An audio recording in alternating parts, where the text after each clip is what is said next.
আসসালামু আলাইকুম আমার সকল ইউটিউব ভাই ও বোনেরা, আমার সকল বন্ধুরা। মায়া বলতে একটা জিনিস আছে, মানুষে বলে, ঠিকই বলে মানুষে। সত্যি মায়া বলতে একটা জিনিস আছে, সেটা কি জানেন? সেটা হলো আমার ইউটিউব জগতে আসা যত আমার বন্ধু আছে তাদের জন্য অন্যরকম একটা মায়ার অনুভূতি সৃষ্টি হয়েছে। তার জন্য বন্ধুদের মাঝে না আসলে ভালো লাগে না। ওই যে লোকে বলছে না, বাড়ির আশেপাশের বন্ধুর চেয়ে দূরের আত্মীয় স্বজন বন্ধু বান্ধব অনেক আপন হয়।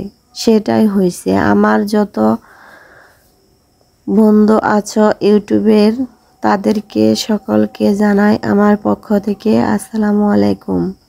সবাই আমার ভিডিও ভালো মনে দেখবে এবং লাইক করবে। অনেক বন্ধুরাই দেখো কিন্তু লাইক করতে ভুলে যাও। এটা করো না বন্ধুরা, অবশ্যই অবশ্যই তোমরা একটা লাইক করবে। আজকের রেসিপিতে কি আছে সেটা তোমাদেরকে দেখাবো। আমি এখানে 3-4টা টুকরা পাঙ্গাসের ভাজি করে নেব, শুধু আমার বাচ্চারা খাবে বলে। আর তো অনেক বড় একটা ডিম বের হয়েছে, ওই ডিমটা ভাজি করে নেব। আর যতগুলা মাছ এনেছে ওগুলা কেটে ধুয়ে পরিষ্কার করে রেখে দেব ফ্রিজে।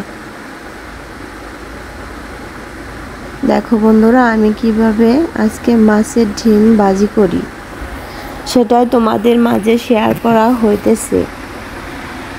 আচ্ছা বন্ধুরা, যে ভালোভাবে জানো ইউটিউব সম্পর্কে, আমাকে অবশ্যই একটু কমেন্টে জানাবে যে এইভাবে এইরকম করে তুমি ভিডিও ছাড়ো। আমি যতটুকু পারি এইভাবেই তো ছাড়া হচ্ছে, বেশি কিছু বুঝি না, তাও যেভাবে পারি আর কি সেভাবেই ভিডিও ছাড়া হইতেছে। আমরা ছোট ছোট যারা বন্ধুরা আছি তারা সবাই সবাইকে সাপোর্ট করি, সবাই সবার ভিডিও দেখি, তাই আমরা এগিয়ে যেতে পারবো। আল্লাহ যেন আমাদের মনের আশা পূর্ণ করে, সবারই মনের আশা যেন পূর্ণ করে। যারা যারা ইউটিউবে আসছো টাকা ইনকাম করার জন্য, তাদেরকে বলছি, দেখো পাঙ্গাস মাছ ভাজিটা দেখতে কত সুন্দর হয়েছে। এগুলা কিন্তু আমার বাচ্চারা মজা করে খাবে। ওখানটায় কিন্তু আমি মাছের ডিমটা দিয়ে দিয়েছি চুলায়। এ তো দেখো ফুটে কত সুন্দর হয়েছে। মাছের ডিমটা কিন্তু খুব একটা বাড়তি ছিল না, তাই ভাজিটা অনেক মজা হবে মনে হচ্ছে। বেশি বাড়তি ডিম ভালো লাগে না। এই তো রান্না করে শেষ করলাম। দেখো কত সুন্দর হয়েছে, খেতে অনেক মজা হবে। এভাবেই কিন্তু আমি মাছের ডিমটা ভাজি করি।